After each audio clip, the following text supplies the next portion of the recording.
नमस्कार, मैं आमिर और आप देख रहे हैं डेमोक्रेटिक चरखा। बिहार में शिक्षा की स्थिति की बदहाली किसी से छुपी हुई नहीं है। राज्यपाल भले बदल जाएं, लेकिन उसके बाद भी विश्वविद्यालयों की बदहाली कोई नई बात नहीं है। बिहार के विश्वविद्यालयों में सत्र देर से चलना इतनी बड़ी समस्या हो चुकी है कि इस पर हाईकोर्ट ने भी संज्ञान लेकर इस पर बातचीत करनी शुरू कर दी है। लेकिन इसके बावजूद बिहार सरकार, राज्यपाल और विश्वविद्यालय प्रशासन के लोग शिक्षा के स्तर को बेहतर बनाने की कोई भी कोशिश करते हुए नजर नहीं आ रहे हैं। कुछ ऐसा ही मामला आरा के वीर कुंवर सिंह विश्वविद्यालय का भी है। यहाँ पे सत्र देर से तो चल ही रहा है, लेकिन यहाँ पर मामला विश्वविद्यालय की जमीन का है। दरअसल अभी जहाँ पे विश्वविद्यालय संचालित किया जाता है, इसके अलावा वीर कुंवर सिंह विश्वविद्यालय को 0 माइल के पास भोजपुर जिले में एक जमीन दी गई थी और वहाँ पे 50 एकड़ की ज़मीन पर इस विश्वविद्यालय को डेवलप करना था। उसे अलग अलग तरीके की सुविधाओं से लैस करना था, जिसमें स्टेडियम की भी सुविधा मौजूद थी और उसके कई पत्र जारी भी हो चुके थे। लेकिन उसके बाद आरा में, भोजपुर में एक मेडिकल कॉलेज बनाने की बात कही गई। मेडिकल कॉलेज को ज़मीन देनी थी। उसके बाद 25 एकड़ यानी आधी ज़मीन जो है विश्वविद्यालय की, वो मेडिकल कॉलेज को दे दी गई। और उसके बाद मेडिकल कॉलेज ने यह वादा किया था कि इसकी जगह विश्वविद्यालय को दूसरी ज़मीन दी जाएगी। अब जब दूसरी ज़मीन के हस्तांतरण की बात आ रही है तो विश्वविद्यालय को दूसरी जगह ज़मीन मिल ही नहीं रही है, जिसके वजह से उन्हें काफ़ी परेशानियों का सामना करना पड़ रहा है। जो इंफ्रास्ट्रक्चरल डेवलपमेंट भोजपुर के वीर कुंवर सिंह विश्वविद्यालय में होना चाहिए, वो ज़मीन की कमी की वजह से काफ़ी दिक्कत हो रही है वो उस विकास को करने में। एक और जो सबसे महत्वपूर्ण चीज़, जो एक नियम इसमें बाधा बन रही है, वो है यूजीसी की नियम। यूजीसी के मानकों के अनुसार एक विश्वविद्यालय की अधिकांश 2 जगह ज़मीन हो सकती है, लेकिन अगर वीर कुंवर सिंह यूनिवर्सिटी को कोइलवर के पास या किसी और जगह ज़मीन दे दी जाएगी तो उसके पास 3 जगह ज़मीन हो जाएगी। अभी उसके पास खुद 2 जगह ज़मीन है, जिसके वजह से यूजीसी आने वाले दिनों में शायद उसके एफिलिएशन पर भी सवाल उठा सकता है। तो ऐसे में छात्रों का भविष्य संकट में डालना कितना सही है, यह आप खुद तय कर सकते हैं। तो पहले हम लोग वहाँ के छात्रों से और वहाँ के शिक्षकों से खुद जानते हैं और समझते हैं कि यह मामला क्या है। अभी 2 दिन पहले हमारे विश्वविद्यालय में एक मानव श्रृंखला बनाई गई थी। वो इस विरोध में बनाई गई थी कि जो 0 माइल में विश्वविद्यालय को भूमि आवंटित किया गया है, उस पर मेडिकल कॉलेज बन रहा है। मेडिकल कॉलेज ने हमारे पूरे जो भूमि आवंटित की गई थी 50 एकड़, उसमें से लगभग 25 एकड़ ज़मीन पे उन्होंने अपना कार्य शुरू कर दिया है। लेकिन उस ज़मीन के बदले सिर्फ हमें आश्वासन मिला है कि या तो हमें ज़मीन कोइलवर में दे दी जाए, जो कि मेंटल हेल्थ हॉस्पिटल है, या विश्वविद्यालय जो कतिरा में है उसके बगल में जो स्काडा की ज़मीन है कृषि विश्वविद्यालय की, वो दे दी जाए। तो ये सिर्फ आश्वासन है, ये हमें मिला नहीं है। और ये विरोध आज से नहीं हो रहा है। ये विरोध 2018 से जब ये बात चर्चा में आई कि आरा में मेडिकल कॉलेज बनना तय है और उसके लिए ज़मीन देखी जा रही है, और यहाँ के माननीय सांसद जी ने यहाँ के लोगों ने प्रस्ताव दिया कि विश्वविद्यालय के 0 माइल में जो ज़मीन है उसी में 25 एकड़ हम ले करके और मेडिकल कॉलेज बनाएं।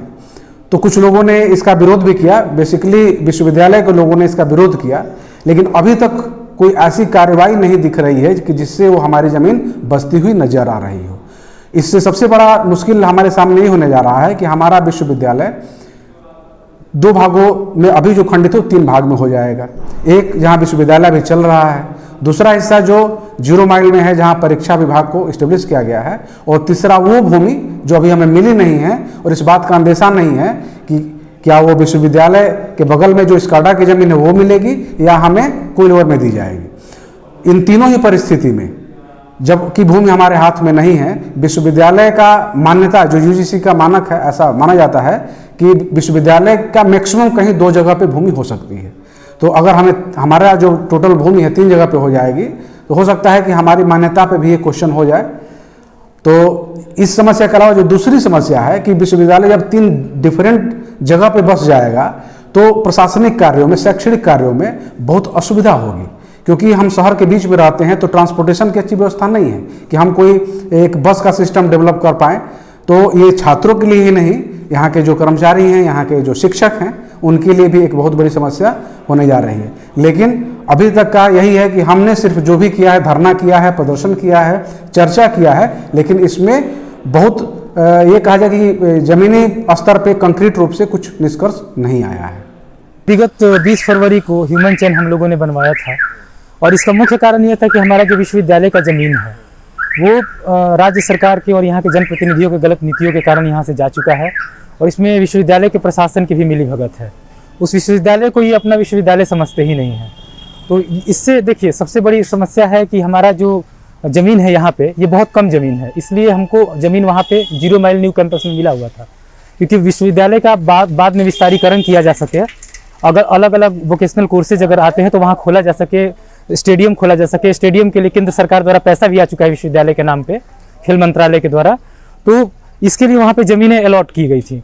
तो उस ज़मीन में से पहले ही सेंट्रल स्कूल के लिए, सेंट्रल स्कूल केंद्रीय विद्यालय के लिए ज़मीन ले लिया गया है वहाँ से, ठीक। तो ज़मीन का पहले ही कट चुका है वहाँ से। फिर क्या हुआ कि मेडिकल कॉलेज के नाम पे वहाँ से ज़मीन 25 एकड़ ज़मीन वहाँ से हस्तांतरित कर ली गई है अपने नाम पे इलीगल तरीके से। तो इसके विरोध में हम लोग ह्यूमन चेन बनाए थे।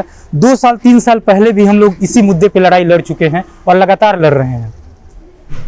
और इससे सबसे बड़ी बात है कि अगर ज़मीन चला जाता है तो देखिए हम लोग मेडिकल कॉलेज के खिलाफ नहीं है।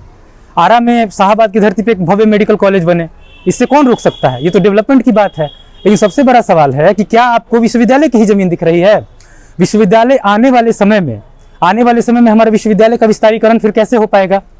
ये सबसे बड़ी बात है। फिर मान लीजिए वो जो आप मेडिकल कॉलेज बना रहे हैं उसको सुपर स्पेशलिटी में कन्वर्ट करना हो और तमाम तरीके की सुविधाएं देनी हो, तो उसको भी तो भविष्य में विस्तारीकरण नहीं हो पाएगा, तो उसके लिए भी दिक्कत है। और हमारे विश्वविद्यालय के लिए दिक्कत तो है ही। और ये लोग बोल रहे हैं कि मेडिकल कॉलेज के ज़मीन के एवज में आपको कोइलवर में ज़मीन दिया जाएगा। तो हम आपको बता देते हैं कि कोइलवर में ज़मीन नहीं देने जा रहे हैं। वहाँ की संस्था मना कर चुकी है कि हम ज़मीन नहीं देंगे। और दूसरी बात, अगर थोड़ी देर के लिए हम लोग मान भी लेते हैं कि ज़मीन कोइलवर में हम लोग को मिल रहा है, तो आप समझिए कि विश्वविद्यालय के का 3 खंड हो जाएगा, एक 0 माइल, एक यहाँ और तीसरा हो जाएगा कोइलवर। आप बताइए, चालान यहाँ कटवाइए, फॉर्म जमा करने वहाँ जाइए, फिर पढ़ने वहाँ जाइए, तो बताइए विश्वविद्यालय को ये बर्बाद करने की सरकार की नीति है कि नहीं? तो इसके विरोध में हम लोग पूरे मजबूती से लड़ रहे हैं और लोकतांत्रिक तरीके से लड़ रहे हैं। 2018 से चल रहा ये प्रदर्शन अभी तक चल रहा है। सरकार का इस पे कोई ध्यान नहीं है। छात्र शिक्षक हर दिन प्रदर्शन करते हैं, मानव श्रृंखला बनाते हैं और उसके बावजूद कोई प्रॉपर तरीके से उन्हें जवाब भी नहीं मिलता है। अभी तक उनका संघर्ष जारी है और बिहार में शिक्षा की बदहाली भी जारी है। आपको ये हमारी पूरी रिपोर्ट कैसे लगी, आप हमें कमेंट करके ज़रूर बताएं।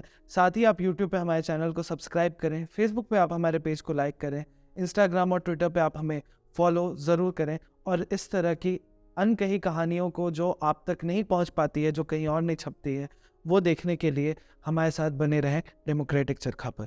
धन्यवाद।